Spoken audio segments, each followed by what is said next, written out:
Yeah. Well, it is 7:02, and we may have some more people trickle in, but I say we go in and get started. So thank you for being here tonight. I'm super excited. I had a lovely time last week with Latia for our first week of Whole New World. Super excited for tonight's conversation. And want to greet those who are watching later on YouTube too. We love technology. But want to make sure, I always like to start off these Monday night classes by acknowledging that though this is a part of our religious education program, religious education has more to do with what we learn, but it's kind of a thing that we bring our whole mind, body, and spirit to. So I'm going to invite us first, hi Mickey, I like your stripes, to a moment of silence and stillness just to become present to this room, mind, body, and spirit. I've had a crazy day, I'm sure I'm not the only one, to let go of our Monday a little so we can be open to the conversations we're about to have. So let's take a moment in stillness and maybe find a word for how you're feeling right now.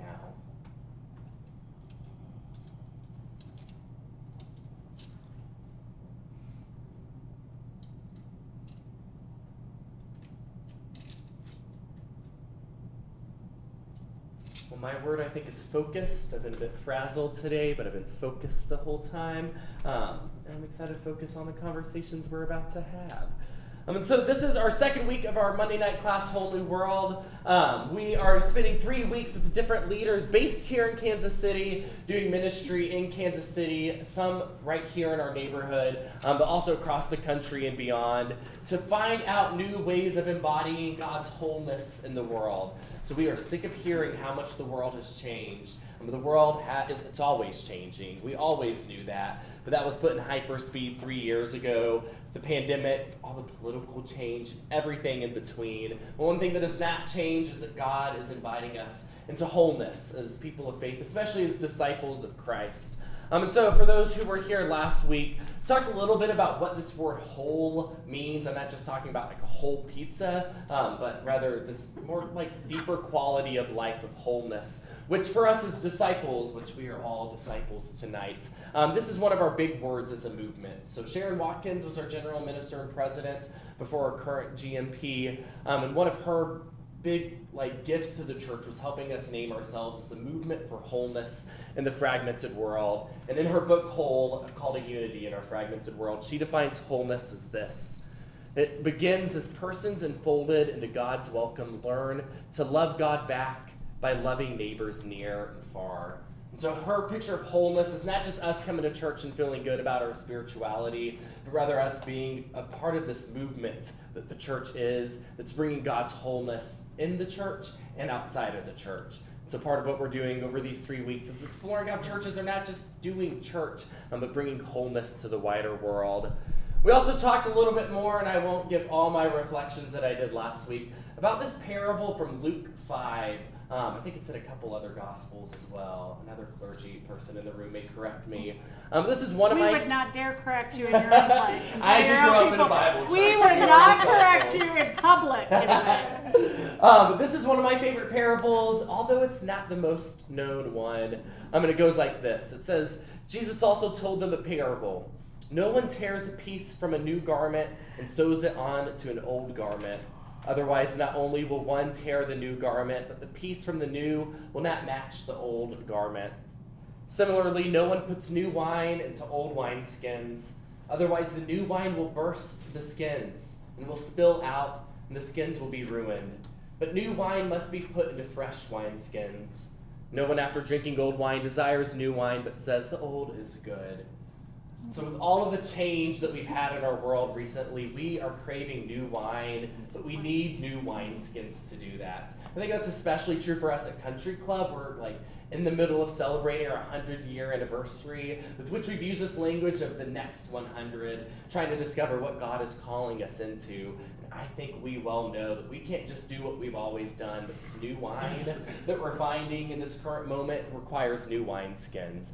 So it's been a gift to explore already what God might be calling us to, and I'm excited for the dreams that are coming out of this class. Last week we had a lovely time with Latia, who shared about the Open Table, a newer dinner church model faith community that meets at Second Pres. But tonight I'm excited to welcome the Reverend Shanna Steitz, who's a senior minister at Community Christian Church, the Reverend Suzanne Motter, who's the transitional pastor, that's still your title, Sure, right? yep. At Park Hill Christian Church. Some of our own disciples of Christ folk who we know community well at Country Club, who are not just inheriting an old tradition and doing the same thing, but doing something new with a long history of inclusivity and justice in the city. So we know community. Are y'all the closest disciples church to us? Probably. Or Ward Parkway? No, we would be close to you. But what about Countryside? That's pretty close. I don't know where we are in the building. No. They're the closest to me on my commute. That's right. But we know community well. We've both been in this neighborhood for over 100 years. So we go way back, but for those who don't know community, they are a progressive and inclusive congregation celebrating 130 years of service to Kansas City. Their diverse membership comes from all over the metro, and they welcome each person as a beloved child of God. Community is a group of people practicing God's radical, inclusive, and real love together. One of the bridges I've seen from Country Club and community since I've been here is the event Proclaiming Pride, which some of y'all may know about. It's one that I've been deeply involved with in leadership, but we've hosted it at community, and folk from both of our churches, but all across the community, come together for a few years now for this interfaith pride service, and I've seen their inclusivity in action. And community is not just close to us in geography, but spirit and ethos as well.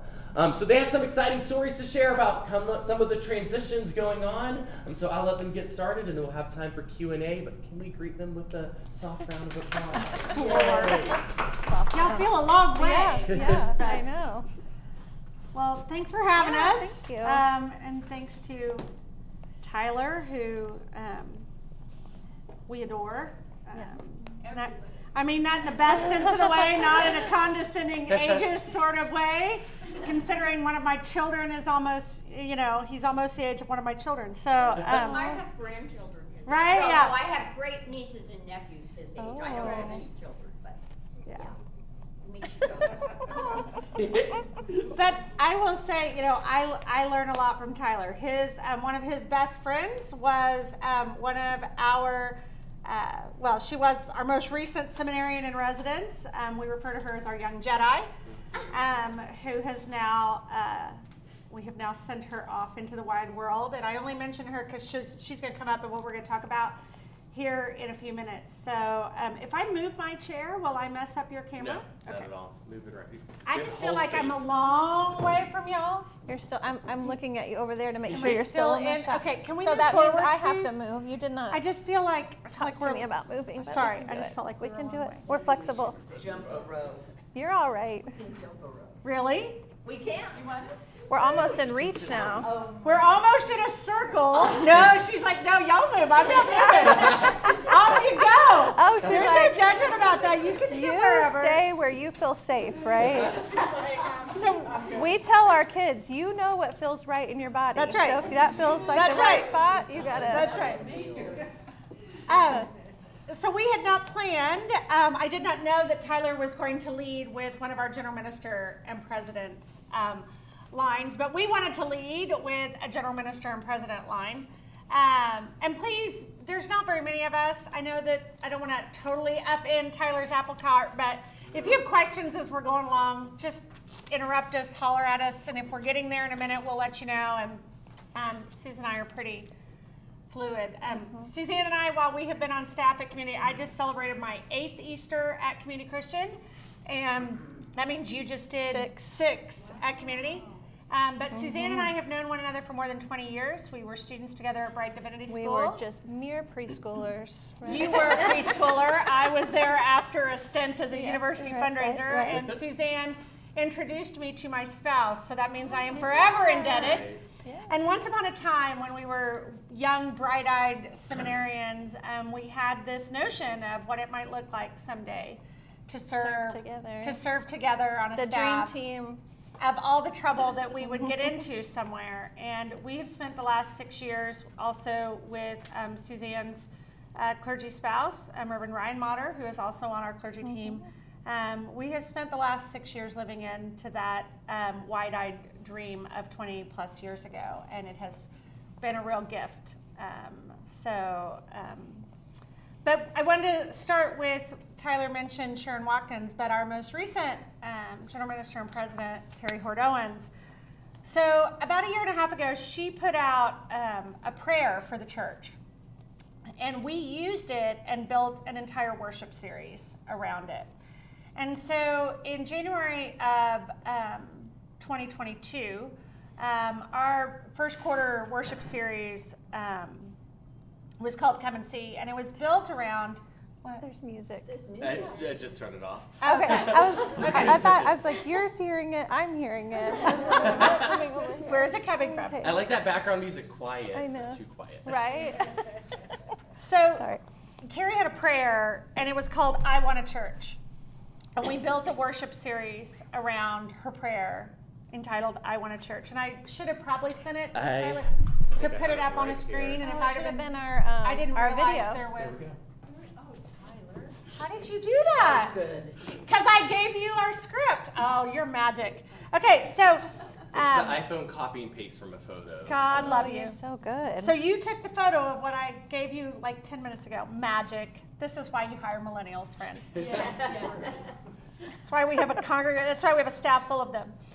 So I want a church that loves so radically that we are always putting up chairs to make room for more, turning no one away. I want a church that loves so creatively that we are willing to dismantle structures, traditions, and processes that dishonor humanity and marginalize any among us. I want a church that loves so completely that we are not satisfied until justice rolls down like water and righteousness like a mighty stream. I want a church that follows Jesus and therefore is committed to work for all of this. We built a worship series around that. We put out a video around that. And I'm not sure we actually realized what we were praying for over those weeks, right? And within, so that went 6 weeks, I think it was. That was a 6 week, maybe a 7 week sermon worship series. And at the end of that, we thought, okay, now what? And then in May, I got a phone call from a board chair of one of our sibling congregations in the Northland, Park Hill Christian Church. Full disclosure, I live in Parkville. My husband's brother and his wife had been members at Park Hill Christian Church. I'd preached in that congregation. Ryan and I did baby dedications for my nieces and nephews. Once the Motters came to our staff, they left and came because the Motters are extraordinary clergy, and they came for them to be their clergy. But within a couple of months, we were approached by the board chair at Park Hill Christian Church, who said, what would it look like for us to partner? And what would it look like for us to be a satellite congregation at Community? And we were sitting in a little restaurant there in Parkville, and I thought, what are we doing? And I said, are you asking us to help you find a clergy? Because they've been searching for 2 years. Oh. And they've been searching for 2 years. And long story short, they basically called our bluff and said, are you serious about this prayer that you prayed for the first quarter of the year? Wow. Are you serious about being willing to do church in a different way than what you ever imagined? Because we need you to help us. And I didn't know what that meant. None of us did. None of us did, right. I don't think they did. But They I'm just- still sitting at that Yeah, table right. with my cocktail thinking, oh my gosh, what are we doing here? Yeah. So we just began to have these conversations about what this would look like. And Talk about when you told, oh my gosh. When we were Jill? talking to the elders all right. of the church. Was it Luann? So Luann Carey is a long time, Luann Carey is a Cradle Roll member. Before we were in the Frank Lloyd Wright building, when we moved in there in 1942, when we were at Forest and Linwood, when we were at the most recent previous church, we were at the Forest and Linwood Church. If you know where the Midtown Costco is, go straight east to where the Central Patrol Division, that's where the Linwood Church was. And at the time was called just Community Church. They had taken Christian out of the name. That's a story for another day. But, which I love, and I tell it all the time, the community church. But, so Luann was a Cradle Roll member there, and Luann was 3 when the old building burned, and Halloween night, 1939. And Luann said, we have a responsibility to help them. They've come to ask us for our help, and we have to help them. And I said, I don't know what that means. And she says, we'll figure it out. And Luann is my sweet prayer partner, as I call her. And she says, I'm going to pray about this. And I said, you do that, Please Luann. do. Start praying. So, but she said, we have to help them. We didn't go seeking this out. They came to us, and they asked for our help. And by God, we're going to help them. So that's what we decided to do. But they challenged us to wonder if we really were willing to put our money where our prayers had been, about doing something different and living in to something new. And so community began to ask the question, well, what's in it for us, right? And what's in it for us to take, they're like, we do not have the vast resources of other congregations sometimes who have satellite congregations who can go in and fund that. I mean, this congregation, so Park Hill owns their own building. They have 8 acres. They have 8 acres, which is, they have grass. We don't have grass. I mean, y'all been past our building. We don't have grass, right? I mean, the grass we do have is, on the trolley trail. So we don't have grass. Are you wanting me to say? Well, they have, question. yes. You may be going through Sure. but did you start to understand why they needed you so much? It sounds like they had assets, but They do. dwindling. Hang on to that. Okay. Hang on. Let us Hang know. on. Yes. We're gonna get you there. We're gonna get you there. So they're right next to Plaza Middle School. So they just have a really nice location. They have a preschool that has been there for 50 years. So they've got a rich history Literally in 50 years. Yeah, in the space. And so they had been going through decline, but their pastor left in February of 2020. And so then imagine like navigating the entire everything without a pastor, and so they were searching for a long time. And so we're going to go out of order. Did That's you want okay. to say this? That's the best way. I know, right? Well, that's kind of how this whole thing has unfolded, Right. is going out of order. So we began just to try to figure out, Like what they needed, what they wanted, because part of, what the leadership at community, yes, we want to partner, we want to collaborate in ministry, and because we want to see disciples thriving. We have a commitment to disciple them, personally, but then as this church was saying, we want disciples to thrive. And in the Northland, is there a progressive church in the Northland? Not really. And so where are there people is, but going? not to the extreme of Community Christian Church, right? Right. But and so there were those workings, but it wasn't going to be like a takeover. But we didn't know how this would look, what it would be, and so how do we take a leap of faith and say, yeah, we're going to do this, but we're going to build it as we go. Yes. That's. How many people are in that congregation? They probably. That's a good question. On their vote, so they had several options. They looked at, in April before they called on Shanna or the church. correct, they looked at joining with a non-denominational evangelical, neither of which would call any of the 3 of us, right? About, what do we do about that? But they wanted to stay disciples, and they think they had 73 in that. So it's not like they didn't have anybody. They had. But at what time, what did they have? Do you know what they? At one time. Well, yes. Yeah. At one time, within the last 20 years, they had a full-time senior minister, a full-time associate minister, a part-time music minister, a 3/4-time office secretary.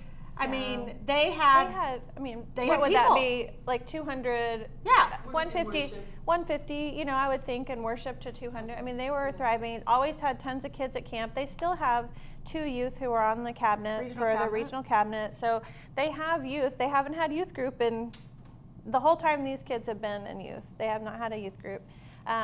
So they've had things going on. I'm not exactly sure what all happened, but they did talk to other disciples churches in the Northland to see if they wanted to partner. And those churches, just weren't there. They weren't sure they wanted to do it. No one wants to leave their building. You know, we have this building, and I don't know that that's what they were thinking they wanted to do. They didn't know what they wanted to do. They knew they didn't want to die. They knew they wanted to stay as a disciples congregation, and they wanted to figure out what that looked like. And so, And they had been through a process a couple years ago, and about revisioning and things like that. And one of the things that came out of that was bold hospitality. And so they have really opened up their space for the community. And they have a gym. I mean, again, they have grass and they have a gym. I mean, what disciples church? And so there are, and the middle school had asbestos or something in their gym. So this past fall and spring, the middle school has been using the gym for all their practices. There's a literature group. There's three AA, different basketball club teams who, you know, I live in the Northland, and I used to coach a club basketball team. I can tell you the gym space is premium. So, and they do, people have parties and all kinds of things. They rent the space. There was a Chinese church, a Congolese church that was meeting there, that was disciples. That was Chukis. Excuse me. Micronesia. But now there's a Micronesian church, not disciples, that is renting space. And there's also a Presbyterian church that started during the pandemic that is renting space. Presbyterian, evangelical Presbyterian. Also, not like not- second Presbyterians. No, right? they also would not call or let us lead in worship. So they are in this space as well. Exactly. So they're at I-29 and 72nd Street, so just south of Zona Rosa. Okay, It's where the that's what I thought. Kmart used to be. You can see it. You can see Park Hill from the highway freeway. if you Okay. know what you're looking for. Yep. Um, Right before the Zona Rosa exit. Yeah. mhm. So it's in a great location. Yeah, I mean, thousands and thousands of cars drive by every day. Yes. Wow. So, so I just want to pause. So let's pause to get some context as to why they couldn't find a minister. Okay? So, and this is going to be the small little downer moment. You know, you talked about how we're not going to bemoan it, but we kind of have to have a reality check, and just to make sure everybody is on the same page. So, you know, the clergy crisis in America is real, and it's not just disciples at all. And they may not know what that is. So once upon a time, many moons ago, disciples, through a project called the Bethany Fellowships, and I don't know if you're familiar with Bethany Fellowships, we have now, I said to your spouse this morning, we now have 3 generations of Bethany Fellows at Community Christian Oh, wow. Church. Bryce is off at a Bethany Fellows retreat right now. Yeah. Yeah. Our new executive minister. Oh, okay. Wonderful. So Suzanne and I were among the first generation of Bethany Fellows. Then her spouse is actually in the next generation of Bethany Thank Fellows. you for that reminder. And then our young Jedi, Allison Bright, is in this next, she went to hers last week. So, you know, in 1999, the Bethany Fellows was started with a $1.5 million grant from the Lilly Endowment. And once upon a time in a previous life, I was on the board of Bethany Fellows. But it was started because young clergy were leaving in such a rapid rate. Within the first 5 years. Within the first 5 years of their ordination, the Lilly Endowment was trying to figure out, how do we stop this? How do we stop this tide? And so it's part of they have grants for other denominations and different iterations of it that are called transition into ministry. So how are we helping clergy transition into ministry and health and wellness, wholeness? Right, wholeness. Which I think we did a transition program back in the day here. Mm-hmm. Yes, Steve Mason. See, I was like, what is his name? Steve Mason was a resident but that was Lilly funded, but it was from Vanderbilt, right? Like Vanderbilt had several residents that Yeah. served in different places. Yeah. So yeah. So that was one of the first ones. Community had 10 years of residents, 2 at a time every 2 years. And it kind of plateaued. It kind of leveled out until recently. In February of last year, the Wall Street Journal had a really significant article about the labor shortage among religious life, not just among Protestant America, but among our Roman Catholic siblings, among our Jewish siblings, And in March, Barna that does a lot of research, Barna put out 42% of pastors, regardless of age, were considering leaving. Up 13 percentage points from 29% in January of 2021.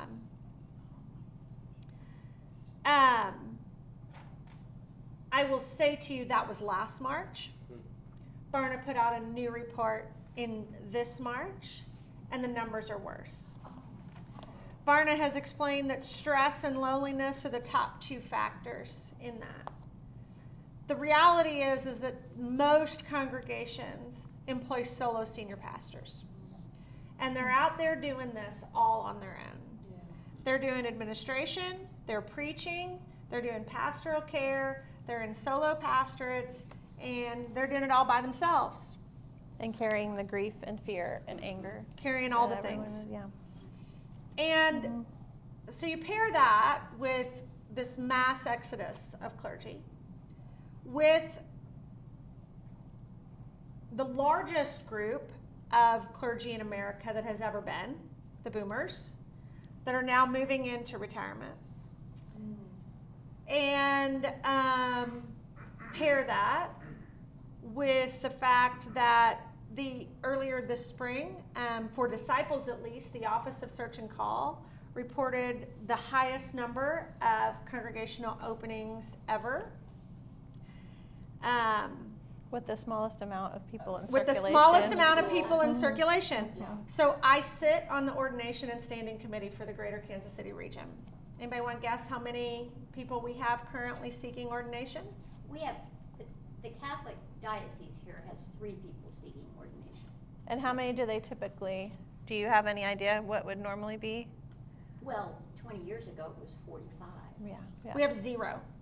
Oh, The last one being our young Jedi, Allison Bright. We have 0. We are not alone in that. TCU and Bright Divinity Schools sit in the Southwest region. And they were at 0. They may have 1 or 2 now. They have a seminary. Southwest region. Correct. Yeah. And the challenge, What about the seminaries and the Disciples Divinity? they're choosing other things. So they're They studying. go to school, but then they go into other, they don't go into the, Well, and Local that's church. like there was. DH has a lot of duals, so that they Yeah. can- Correct. They're like maybe a halftime minister and a halftime something else. Right. Yeah. An enrollment And sales. so one of the challenges facing, you have the vast majority of our congregations, like Park Hill Christian Church, who are kind of a medium-sized congregation, right? They worship 50-ish, right? But they're a solo senior pastor. Our Allison, we still claim her, even though she hasn't quite been ordained a year yet. We ordained her on Pentecost last year. I'm pointing to Tyler because he was there as well. Throw up the photo. She had I wondered no. what Allison and She Taylor had- to do with each other. She had They're no friends. They have been dear friends for many years. She was one of my first interns. Yeah. My second year of seminary, so. Oh. She had no interest in being a solo senior pastor. None. Because she wanted to go be an associate, which is how most senior ministers learn how to be you start as an associate. Well, do you know how many full-time associate minister positions there are in the Christian Church Disciples of Christ in Greater Kansas City? How many churches? No, Well, you have one. we got 2. but you're saying open. But there's none open. But how many churches would Oh, have yes, one? that's none. Right, yeah. So there are, of the 77 disciples churches, there are 4 that employ full-time associate And you're looking ministers. at 2 of them. And you're looking at 2 of them. Right. Right? The other one is Lee Summit Okay. Christian Church and St. Andrew Christian Church down in Olathe. That's it. Yeah. Everybody else is solo senior pastor. So when people said to us, why isn't Allison coming back to Kansas City? Why isn't she coming back? Well, where are we going to send her? Right? Where's she going to go? So we sent her to Chattanooga, to Brandon Gilvin, our very dear friend Brandon Gilvin. Who was here? And He was a Wicked Compassion, yes. Yep. And so we sent her off to Chattanooga to work with Brandon. Because it's slim pickings if you want to be an associate. So that's one of the challenges, is that you have clergy coming out and they don't want, so I'm only saying that to say the vast majority of congregations are not community Christian and country club Christian, right? The vast majority are these little solo senior pastor places. And that's true for disciples, but it's also true for everybody. Mm-hmm. It's true for the Methodists, it's true for the Presbyterians, it's true for the Baptists, whether they want to tell you that's true or not. Well, then Park Hill, they want someone to live in their community, and this is the case in a lot of places. You know, it's hard to afford to live right here around country club. Same thing in Parkville. So that's a hard task too, to call when you're affording a solo pastor to live in your community as well. And so there's just all kinds of challenges. Platte County has the highest Parkville, 64152, has the highest per capita income in the state of Missouri. I mean, we have the National Golf Club of Kansas City. Just go drive through. I say that because I live in Parkville. Not because Community Christian Church pays me that much money, but because that's home. But so I just say all that that's the reality of where churches are. That's the reality of where clergy are. And so the reality of that means for us to have thriving congregations, we have to figure out how to have a different model, because we're burning people out. And you have really incredible pastors like this one sitting right here, who is one of the finest pastors. I mean, the highest compliment that I give this human, and she hates when I do this, the highest compliment that I give this human is that for probably 15 years, my immediate family has chosen Suzanne Motter to be their pastor. When my father had quadruple bypass surgery and we were still living and serving in California, you know who went to the hospital to sit with my mother? This human. Because that's who my mom wanted, right? And my family has incredibly, I mean, they are snotty pastor people, right? Yes. So I can confirm. But this person does not have any interest in being a senior pastor. Partially because her giftedness is in showing up and being with people and doing pastoral care. You know that because you have clergy on your staff who are incredibly gifted at doing pastoral care and and give 2 hoots about preaching every Sunday. Or doing In fact, the administration. We have a pastor who is an incredible preacher and has to do it twice a year and almost thinks about suicide rather than that. So I mean, true. She gives prayers that could be sermons, but you tell her she's going to do a sermon and she hides. remember, you're on camera. Are you going to have to edit any of this out? I should remember that I'm on camera before I I say. didn't say a name. Right. I need to remember that. But so this is the challenge, is that we are, and now so for young clergy especially, who are trying to figure out what their place is in the church. And maybe they don't feel called. Maybe they feel like my place is not to preach, not to do administration. I mean, she has no interest in my job. No. Because she gives 2 hoots about the budget and all that. But somebody has to do that, right? And that is my giftedness. So this is why we have always worked on multi-clergy staff where we can share in giftedness with one another. And that's a gift. And it is a privilege, one that not everybody has. And so we have a lot of clergy in this region. I can name them for you, but I won't because we're being recorded, who are stuck in many ways in solo senior pastor positions for whom that's not their giftedness. And so then we wonder why over 42%, and that number is higher among young clergy and it's higher among women for a variety of reasons. Okay, I gotta keep this train moving, Shanna. So that's partly why they couldn't find somebody, right? Because this is the landscape. This is the landscape. The Methodist bishop in Missouri understands this, which is why one of the best models for when we approach this, we went to talking to our Methodist colleagues, and not just Church of the Resurrection, because not everybody has the resources that Church of the Resurrection does to be able to come in here to 51st and Oak, to Central United Methodist, and for it to become the 6th satellite, right? And to go in and totally refab that. We don't have those kinds of resources. You know, we have that beautiful Frank Lloyd Wright building. So we went to talking to everybody, and most of the people who are doing these satellite models really are Methodists. And it works for them because they have an appointment system. Oh. Right? It works for them because they have an appointment system. They don't have a choice. That's right, they don't have a choice. But people are making good choices for them in many cases. And so we talked to everybody.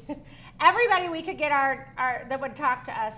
Fortunately, one of my dearest friends who lives across the street, who is at Platte Woods United Methodist Church there in the Northland, was a part of a multi-site congregation, United Methodist Church of the Gathering in St. Louis, which is basically the resurrection of St. Louis, not quite to that scale. But we talked to everybody to say, what do you know? What should we learn? Village Pres, they have a satellite with the Antioch campus. What should we know? How do we make this a disciples model? Because it is different for the Methodists because they have the appointment system, so it's a little trickier. So the key for us as we began to think about how do we look at this? How do we, Louis and Carrie said they came to us and asked us for help. By God, we got to help them. Well, I'm not about to let Louis and Carrie down. I'm here to tell you right now. So we began to think about how do we lean in to collaboration over competition. That has always been. When I first was called to community and my dearest friend Erin Wathen was down at St. Andrew and people said, okay, how is this city going to navigate 2 disciples, female clergy who are loud, progressive, and drink bourbon? How are we going to navigate this? And Erin, right.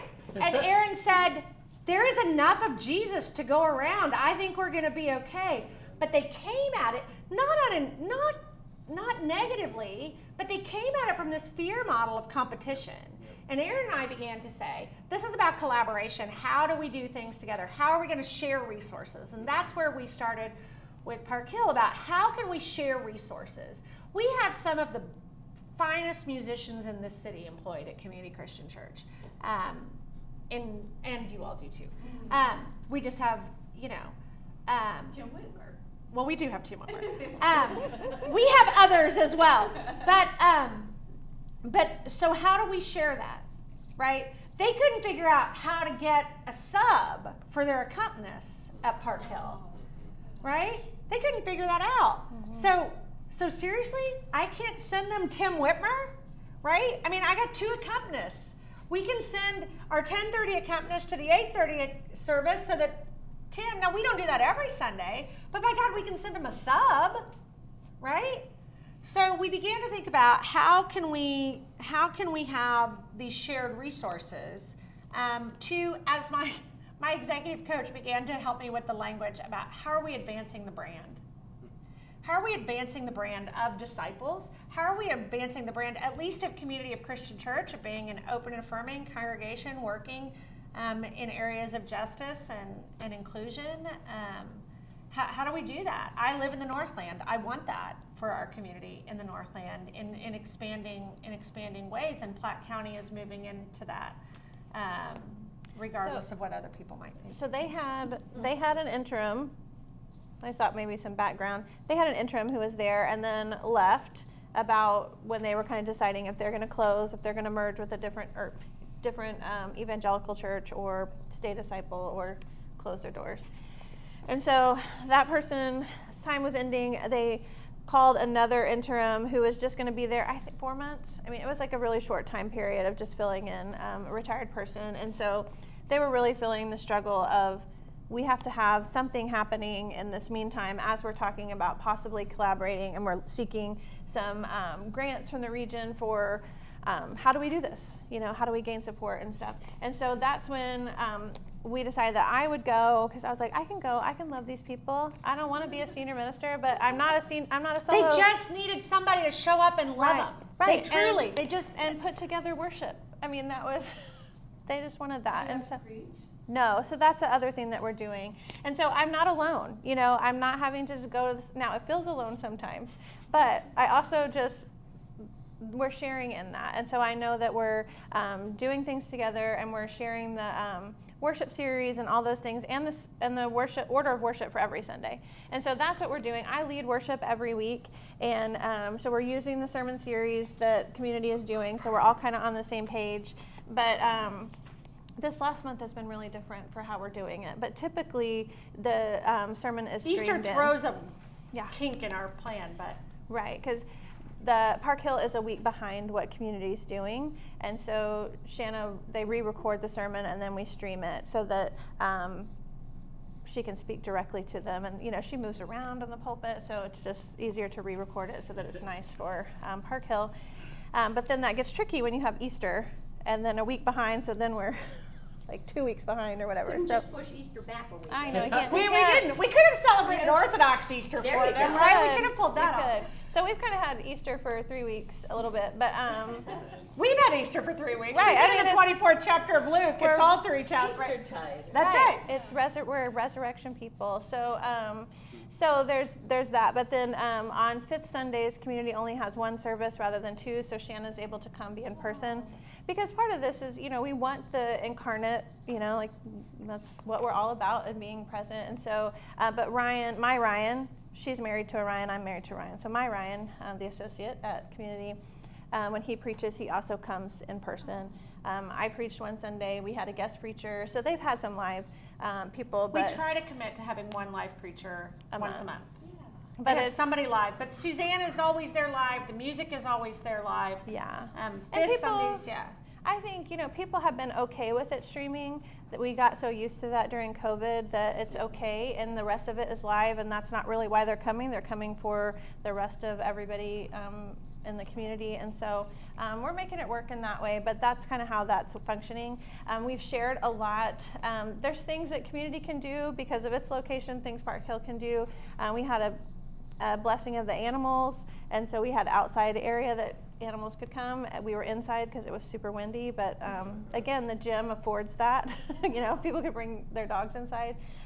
We did a fall festival at Park Hill that we had like a hayride and stuff around the property. Community people go up, or you Community get acquainted people, with each other? yes. So community people came up for that, and then we did the Monday, Thursday service at Park Hill and had soup, and then Community had Good Friday, so people went to both. Now, it's not a lot, but it's people who are connecting on those things.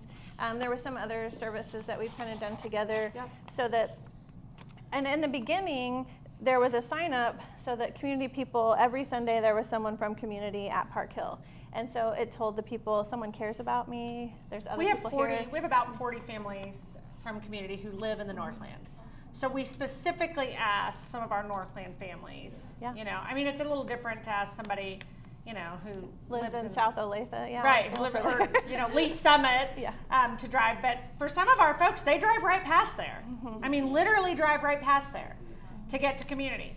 So Yeah, we had so- sign-ups for the first 3 months, of And Community people. Yeah, so it was really nice to bring a little more different energy. And it was support for Suzanne as Oh, well. yeah, it was very nice to know people there. So, those are some of the things that we've done. I'm trying to think what else. We started youth group because they didn't have youth group, and we've done some things together. And the kids know each other from camp, some of them, and so that's been really nice to do some of those things. We did a progressive dinner, and so we had a couple of houses that were community members and some that were Again, in the Park Northland. Hill. Yeah, all in the Northland. So we were kind of geographically able to do that for dinner. So it's been really exciting to see some new ways for churches You've to. restarted their Disciples Women's Circles. Yes, the women are meeting again, and they're loving it. Sound very enthusiastic. Oh no, yes, we were. Oh, yes. No, I don't know. It's the end of the day, give her a break. It's more about Shanna saying things that I have done. But yes, the women, so one of the women's group has been meeting regularly, but another one hadn't been meeting. Actually, 2 have merged. And so they are just so excited to be together, and they have brought back some ministries that they hadn't been doing for several years because of COVID. And so they just are thrilled to be doing those things again, and that's been really exciting to do that. And some new people have stepped into leadership. They've been exhausted. I'm sure some of you, I don't know what it's been like at Country Club, but just getting back in the swing of things, people are drained, and it just is hard. And so to see the excitement there with doing those things that, we can do this, there is life here, and there is excitement. They really are celebrating that kind of resurrection. And so I think for a long time weren't sure they would make it, and then we're told they wouldn't, or all these things, and so that's. And we have no idea where this is going. We have no idea. We have no idea what we're doing here. Today is another day, and so it's another time for new life, and so that's what we are just leaning into with them and for ourselves, and so just learning as we go. And some things work, some things don't. We're learning. Yeah. What's an example of one thing that just you tried it and it didn't work? I guess my question is based on, so it sounds like a lot of the things are working. So was there anything that you just couldn't? I think we're trying to figure out how are we functionally going to do this, because my title is transition, right? And so our hope is to figure out what this collaboration is going to look like. Will we call a different staff person who will either be a campus pastor or be at community? That was kind of the original discussion of would there be 3 pastors at community that rotate through Park Hill? Is it going to be more of a merger? Like, what do you do with finances? I mean, that's the real struggle, I think, is how do you merge those things? Do you keep them separate?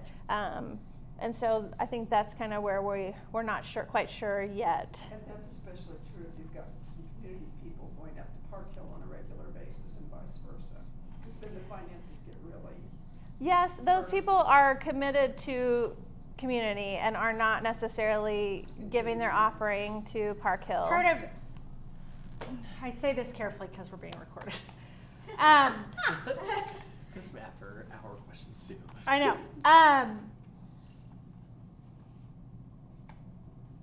There's something about, there are things that we would do different if we were going to do this again. Okay. We approached this from a way, it was hard because it is my nature to go in and fix it, right? That is what I do, right? I go in and fix things. My nature is to go in and love it. And this is why we are a team, right? Just love And to keep me from making too much of a mess of it in the process. So the challenge has been, there are things there that I see that I say, we got to fix this. Mm-hmm. And it was like when I first came to community. There were things that I came in that were non-negotiables, right? We got to do this, this, and this because there's no way we can move forward without that. And I was trying to, we have tried really hard to balance that with the folks at Park Hill because they're still their own place, right? And I'm trying to honor what they have done and the traditions they have. But there have been a couple of things that I just said, you got to take care of this. And this is not mine to fix. I'll tell you how to fix it if you choose to fix it. And there have been some things, partially because they're tired, and partially because they're just not quite sure. And there are some things they would say, well, if you'll just take care of that for us, that'd be great. Right, and they're willing. I mean, that's the thing. They're Sometimes ready. They you. want me to come in. Well, then I'm the bad guy, right? So I have walked carefully, and this is where Suzanne is really good. This is why we're a good team, of balancing. Okay, But my methodicalism is sometimes too slow, and that is frustrating, even to me. I think that's the thing. And I think Ryan is also pretty quick on this has to happen, but then fears bulldozing, right? Because you have to bring people along. So we've tried to honor. And so how do for you? them, Yeah. When my instinct is to go in and You're my kind of woman. knock it out. Do you want to change it or not? Right? And they do. But that's hard. It's really change hard. is so hard, and church moves so slow. And everyone has their sacred things, and the way we used to do it. And this is how at community too.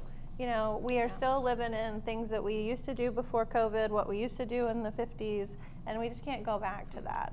And so that's really the challenge for all of us all the time. It's like, how do we honor? And that's your questions. Yeah. How do we honor what was there in the past, and then also how do we transform into what God's calling us to do now, and that will be relevant to this world now.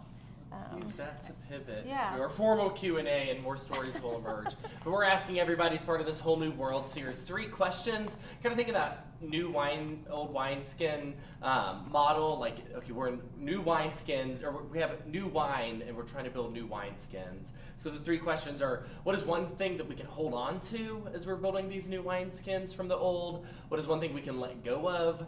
And what is one thing that you hope we create? Oh, we new had wineskin? paragraphs for each one of those. They came prepared. We try. Well, because if we didn't come prepared, we might say something that we wish we didn't say later. Even when I'm prepared, I do that. Yeah.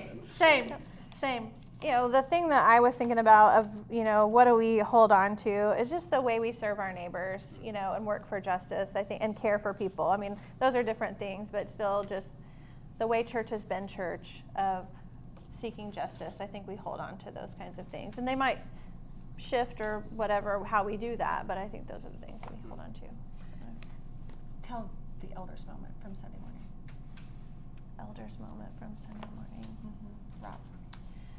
Are they an open, and it is Park Hill? They're not. They are not, they have not gone through the process. Although when they were voting for how they were going to close their doors, merge with these other churches, it was all theological of why they decided not to, and the open and affirming was one of those. They have queer members and just in general want to be allies. And so they haven't been through that process, but they're ready to claim it. And we just haven't gotten there in this process. In the 9 months. But we don't change our sermons at community for what goes to Park Hill. Right. And that was one of the disclaimers up front. I said, you get what you get here, right? And so if it hits a little different there than it, but there are days it's it hits a different. little different. But I'm like, I'm not You're changing. saying it lands different. Lands different, yeah. Which is just in any space. I mean, it's at 8:30 service, people laugh at different things than 10:30. You know, I mean, it's like, you all know what that's like. The elders moment. So the elders at Park Hill, they do the offering message, and so they freely share what they want to. It's not like a script or something that's written. And the elder that shared on Sunday has recently had a tragedy in his life that his daughter passed away unexpectedly. 48 years old. 49, yeah. 49. Those silly details. Well, her birth, it was 2 weeks before her 50th, that's why, yeah, but yes. And he didn't come back for a little bit, so on Sunday he was sharing, so he's come back to worship, and he was just saying, how do you measure a church? Do you measure it in the finances, or in how many people are in the pews and all those things, or do you measure it in the way that people are caring for you? And he was openly sobbing, and I just am so grateful for the way the church has embraced him and for his own vulnerability, because he's a boomer, and to be that vulnerable and say, I am so broken up and wide open, but I'm here because these people are going to love me no matter what, and he can come and cry like that is just so holy and just so healing to me. I hope it's healing for him, but just, it's just so powerful that this is what the Spirit is doing in his life, that he can share that in that space. And that's his community. I mean, that's what he's fighting for. He's wanting this place that has loved his family all these years to be that for others to come along, and also for him as they go through this. And what a blessing it was that church was there. Oh, yes. And our scripture on Sunday was the road to Emmaus. And so it's just this reminder that the disciples were grieving and shocked and not knowing what was happening, and they were together, neither one of them were alone, and then Jesus came alongside them. And so it's just a reminder to us that whatever path that we're on, that we're not alone. And so I don't know where you thought, what else point No, you that was wanted? it. Okay. That was it. How do you measure a church? Right, how do you measure a church? We measure it in, worship attendance and finances and all of that, but they may not be very big, but Right, but huge. and they could have been closed, but they Right. have taken care of one another in some Yeah. extraordinary ways. Yeah, So. yep. Something we want to let go of. Two things that we wanted to lift up. One is the traditional understanding of clergy roles. There are Sundays that community is missing either Ryan Motter or myself because we're at Park Hill. And that's true for me. I mean, for me to do the 8:30 service by myself is a little extra work for me, right?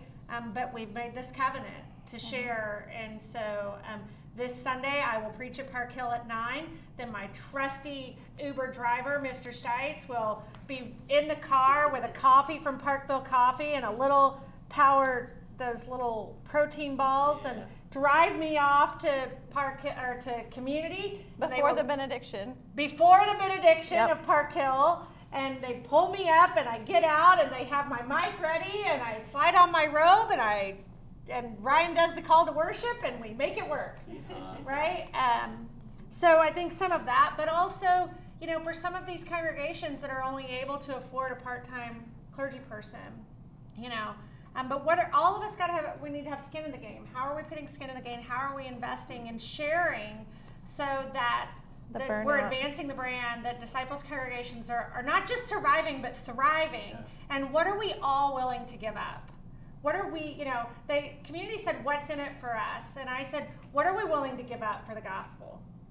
What are we willing to give up for the Great Commission? To say that what we have matters. The story of Jesus that we have in this time matters. And so what are we willing to sacrifice to share that real, radical, and inclusive love of Jesus that we say every Sunday morning? The other thing that we have to let go of is, you know, things, and we've embraced this even at community apart from Park Hill, but, you know, we do come from 7 counties, and we have given up the traditional notion of Sunday school. Because for our families, being there every Sunday, you know, you might have 6 or 7 here, or 5 or 7 there, or whatever. But if everybody knows, the first Sunday of the month after the 10:30 service, we're all going to have lunch. The parents said we want adult youth group, right? And so there's like, and we've got more than 40 every week, which is significant for us. Every month. Every month, yeah, every month. Because folks come from such a distance. You know, we cover from, you know, the north reaches, I mean, we cover 6 different school districts on 2 sides of the state line, from Lee Summit to Shawnee Mission, whatever, and Park Hill and Liberty. So, but everybody knows, first Sunday of the month, we've given up this notion of every week. Parents show up, we're going to feed you, we're going to get Waldo pizza, because who doesn't love Waldo pizza and a bucket of salad, right? And one of the grandmas shows up with cookies or cake or some sort of dessert, you know. And so doing that, and also then we have our older adult lunch that is once a month, that is lunch and ministry on a weekday. At noontime. And so, because getting the critical mass for us for, you know, every Sunday is just too complicated, because that is not the way, you know, if you get a family there 2 Sundays a month, then you're doing pretty well. Yeah. So how are we willing to adapt what we're doing to meet the greater good? And we made a commitment that children are in worship, that they're not in Sunday school. A full intergenerational, a commitment to fully intergenerational congregation. So, yeah. And the last thing about something to create, it is collaboration over competition and shared resources. We will kill ourselves in competition. Yep. Competition will kill us. And if not physically, which sometimes it does, but at least emotionally, spiritually, intellectually, right. It kills everyone. Which is why, and I'll play my hand here, which is why I've asked Tyler to ask Carla for a Sunday off, because he has this field of study that I want him to come and preach about at community, right? Because I'm a straight white lady, you know, with a firstborn son and a 16-year-old daughter and a dog, and so I need his wisdom to come and to share in that way, because he's really talented in that regard, and I want him to come and share. So please say yes, or please encourage something. Now I'm pushing my envelope here.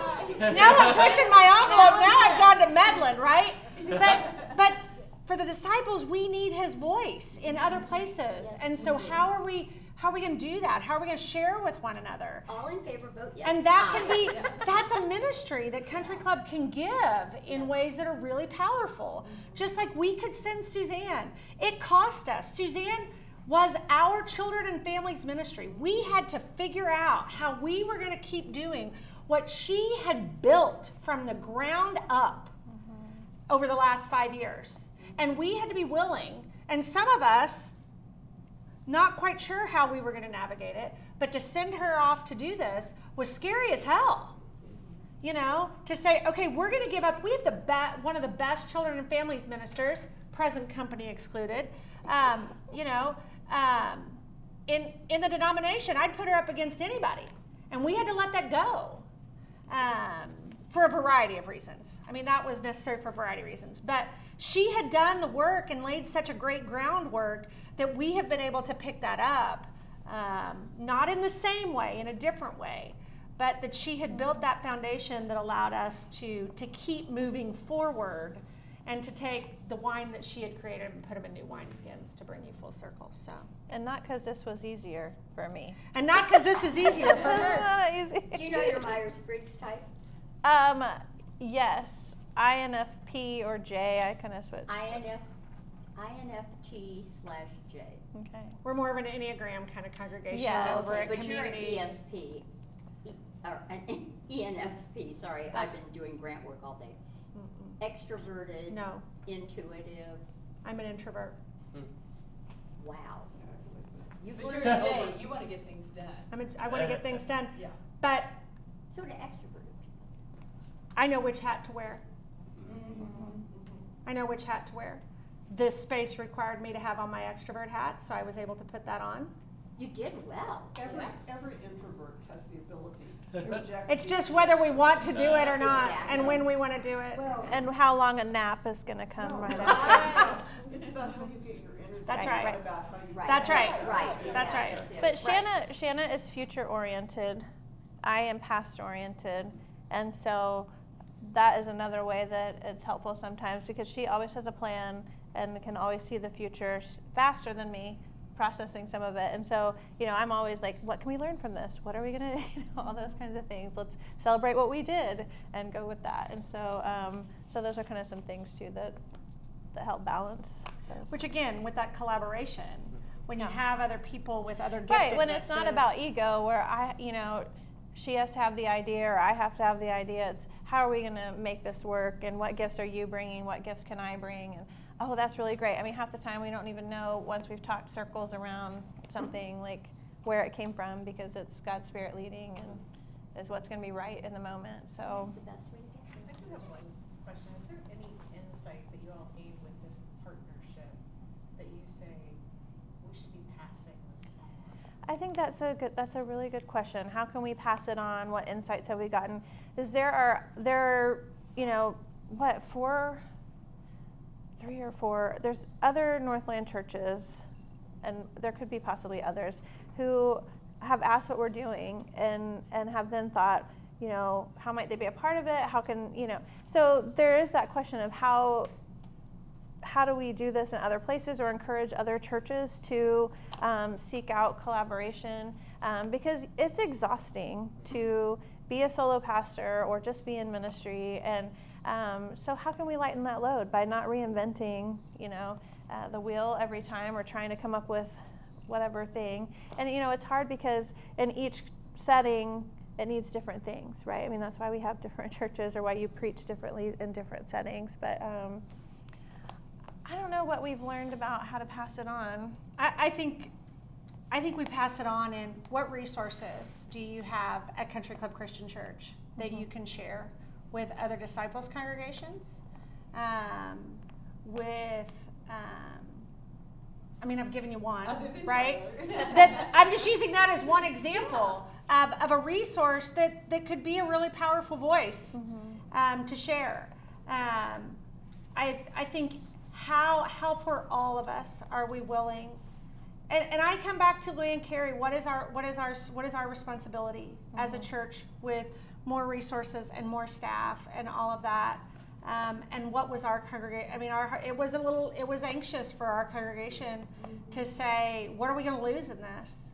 But for us, it kept coming back to there's a message of Jesus that we believe so. I mean, it was Grace United Methodist Church out in Blue Springs, Lee Summit, wherever they are out there, and they have 3 satellites, one of which is like in South Missouri. Like, it's a long way. But he said to me, and we are on different ends of the theological spectrum, and he said, Shanna, if you believe what you preach every Sunday, then you ought to try to be advancing that and preaching that and want more congregations to believe that. So what are you all willing to do to advance your message of Jesus above everything else? And I believe that's true. I believe that, so, you know, I'm out carrying my real radical and inclusive love, advancing that in a way that that my white straight privilege, one, gives me, that I have a pulpit that gives me full freedom to say pretty well whatever I want without, or what the Spirit invites me to. A lot of times it's not what I would prefer to say, but it is what the Spirit has challenged me into. And so far, I keep trying to get myself fired, and they haven't fired me just yet. I wouldn't count on it And anytime so, soon. I keep trying, I keep waiting, but I believe that the message at Community Christian Church that we have is so needed and so valuable. We have trans staff, so by God, I am out there with my Pastor Loves You t-shirt proclaiming for our trans staff. I am, come hell or high water, going to fight House Bill 282 that will allow concealed carry in houses of worship, because we had to hold the benediction one Sunday after Charlottesville several years ago, when we had the self-professed hillbilly militia parked out in front of our building with their billy clubs that Kansas City police said, you can't take the billy clubs into the park, but you can take your concealed carry because we have no, laws around that. We own guns in our home, right? So this is not about me being, but we have had for more than a decade no weapons in our building. And House Bill 282, if it goes through, we would have to have a sign larger than 11 by 14 on every door of the building. Which is that size over there, right? That says no weapons. And so, and the loudest voices tend not to be the ones like Community Christian Church. So we can either bitch about that or we can do something about that. And that's kind of where we are. And I think that voice matters. And so therefore, what are we willing to sacrifice? And we have sacrificed many, because we're not getting anything out of this except, Jesus, I guess. And the guy who was able to come and pray and cry. Yeah, right, Yeah. right. These people. Oh, there's a lot. I mean, there's a million stories of Yeah. things that she's done up there. It sounds like Mike has talked to us a lot about the Bible, God, Christ. Everything is about, we have tremendous resources to share, and our society is about scarcity. Yep. That's right. So it sounds like you're really trying to craft that message of enough and more than enough. Yeah, and I think abundance. that's wonderful. Now, that's not to say Community Christian Church. I mean, our financial picture is better than it's been in a decade, but it still, I mean, we don't have it all figured out, right? No, I mean, it's and still I don't tenuous, but necessarily mean no, wholly financial. no, that's what I mean. Yeah, but still, it's the story. It's that complementary story to the wineskins from the Hebrew scriptures of the woman whose Right. meal jar never goes Never empty, goes right? never runs Right. out. Yeah. Right. Never runs out. Every time you turn around. So Well, yeah, and I think that's the thing of just, like, we don't think we have it all figured out. we don't- know we don't have it all Right. figured out. And that we don't have an abundance of resources, and yet we know we can do something, right? We can be present, we can give the gifts that we have, and hope and work as hard as we can, and hope that, that there's a sprout. We can throw all the seeds everywhere, and that's what we're trying to do. I love that parable of the sower, because I know. most of the seeds die, but the ones that don't still grow 100 times more than any of the rest. Right. And indeed, the world is abundant, and so are my questions, and I'm sure others. But we're going to go on and formally conclude. First, I did not refresh, but I have a picture of that Allison that we were just talking about. There we go. This is at her ordination at community, and proof that there are plenty of amazing clergy women, because those are like 4 of my best friends who are all incredible clergy women out there. So, well, it is a gift to be together with y'all tonight, and Thank all you of for you having us. for Thanks for having discovering us. this Yeah. abundant world that God is Super calling us fun. to. Thank you. Thanks for being